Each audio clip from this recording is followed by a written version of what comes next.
മലയാളി പ്രേക്ഷകർക്കിടയിൽ വളരെയധികം ആരാധകരുള്ള ഒരു നടിയാണ് മൃദുല വിജയ്. സീരിയൽ മേഖലയിൽ തൻ്റെതായ ഇടം സ്വന്തമായി കണ്ടെത്തിയ മൃദുല സീ കേരളത്തിൽ സംപ്രേഷണം ചെയ്ത പൂക്കാലം വരവായി എന്ന സീരിയൽ മുതലാണ് ശ്രദ്ധ നേടുന്നത്. തുടർന്നങ്ങോട്ട് വലിയൊരു ആരാധക നിരയെ തന്നെയായിരുന്നു താരം സ്വന്തമാക്കിയത്. ഓരോ കഥാപാത്രങ്ങൾക്കും വലിയ സ്വീകാര്യതയും ലഭിക്കുന്നുണ്ടായിരുന്നു. ഇപ്പോഴിതാ ശ്രദ്ധ നേടിക്കൊണ്ടിരിക്കുന്നത് മൃദുലയുടെ പുതിയ ബിസിനസ്സാണ്. സാരികൾക്ക് വേണ്ടിയുള്ള പുതിയൊരു ബിസിനസ് മൃദുലയും സഹോദരിയും ചേർന്ന് ആരംഭിച്ചിരുന്നു. ഈ ബിസിനസ്സിനോടൊപ്പം തന്നെ ശ്രദ്ധ നേടുന്നത് മൃദുല ഇപ്പോൾ ബിസിനസ്സിനേക്കാൾ കൂടുതൽ സീരിയലിന് കൂടി പ്രാധാന്യം നൽകുന്നുണ്ട് എന്നതാണ്. അതിന്റെ പ്രധാന കാരണം ഒരുപക്ഷെ സഹോദരി ബിസിനസ് നന്നായി നോക്കുമെന്നുള്ള മൃദുലയുടെ വിശ്വാസമായിരിക്കാമെന്നാണ് എല്ലാവരും പറയുന്നത്. എന്തൊക്കെയാണെങ്കിലും സൂര്യ ടിവിയിലെ ഒരു സീരിയലിലേക്ക് മൃദുല ഇപ്പോൾ എത്തിയിരിക്കുകയാണ്. അത്ര വലിയ പ്രാധാന്യമുള്ള വേഷം അല്ലെങ്കിൽ പോലും ഈ ഒരു കഥാപാത്രത്തിലേക്ക് മൃദുല എത്തിയത് വളരെയധികം അഭിമാനമുണ്ടാക്കുന്ന കാര്യമാണ് എന്നും മൃദുല അത്രയും സന്തോഷത്തോടെയാണല്ലോ അക്കാര്യം ചെയ്യുന്നത് എന്നുമൊക്കെയാണ് ആളുകൾ പറയുന്നത്.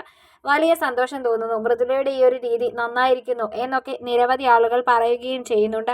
വളരെ വേഗം തന്നെ ആളുകൾ ഇത് ഏറ്റെടുക്കുകയാണ് ചെയ്തത്. മൃദുലയ്ക്ക് വലിയ അഭിനന്ദന പ്രവാഹം തന്നെയാണ് ആളുകൾ നൽകിക്കൊണ്ടിരിക്കുന്നത്.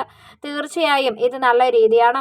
ഇപ്പോൾ സഹോദരി ബിസിനസിന്റെ കാര്യങ്ങളൊക്കെ നോക്കുമ്പോൾ മൃദുലയ്ക്ക് അഭിനയിക്കാൻ പോകാമല്ലോ, അങ്ങനെ മുൻപോട്ട് പോകൂ എന്നൊക്കെയാണ് പറഞ്ഞുകൊണ്ടിരിക്കുന്നത്. വളരെ പെട്ടെന്ന് തന്നെ ഈ ഒരു വാർത്ത ശ്രദ്ധ നേടുകയായിരുന്നു ചെയ്തത്. നിരവധി ആളുകളാണ് മൃദുലയെ അഭിനന്ദിച്ചുകൊണ്ട് രംഗത്തെത്തുന്നത്. അതേസമയം ഈ സാഹചര്യത്തിൽ തന്നെ സ്വന്തമായി അധ്വാനിച്ച് നിൽക്കുവാനുള്ള മൃദുലയുടെ കഴിവ് എടുത്തു പറയേണ്ടതാണ് എന്നും ആളുകൾ പറയുന്നുണ്ട്. ഇപ്പോൾ നിരവധി സീരിയലുകളുടെ ഭാഗമായി മൃദുല മാറിയിട്ടുണ്ട്. ഏഷ്യാനെറ്റിൽ സംപ്രേഷണം ചെയ്യുന്ന ഇഷ്ടം മാത്രം അതേപോലെ ഒരു സീരിയലാണ്. മൃദുല ലീഡ് റോളിലാണ് ഈ ഒരു സീരിയലിൽ എത്തുന്നത്. അതേസമയം ഇപ്പോൾ സൂര്യ ടിവിയിൽ സംപ്രേഷണം ചെയ്യുന്ന മറ്റൊരു സീരിയലിൽ അത്ര പ്രാധാന്യമല്ലാത്ത ഒരു രംഗത്തിൽ മൃദുല വന്നതിനാണ് ഇപ്പോൾ പ്രേക്ഷകർ ഇത്രയും സന്തോഷത്തോടെ മൃദുലയോട് ഇക്കാര്യത്തെക്കുറിച്ച് പറയുന്നത്. വളരെ നല്ല കാര്യമാണ് എന്ന് സോഷ്യൽ മീഡിയയിൽ പൊതുവെ മൃദുല വളരെ വേഗം തന്നെ ശ്രദ്ധ നിരയിലേക്ക് മടങ്ങിയെത്തിയത് സന്തോഷം നൽകുന്നു.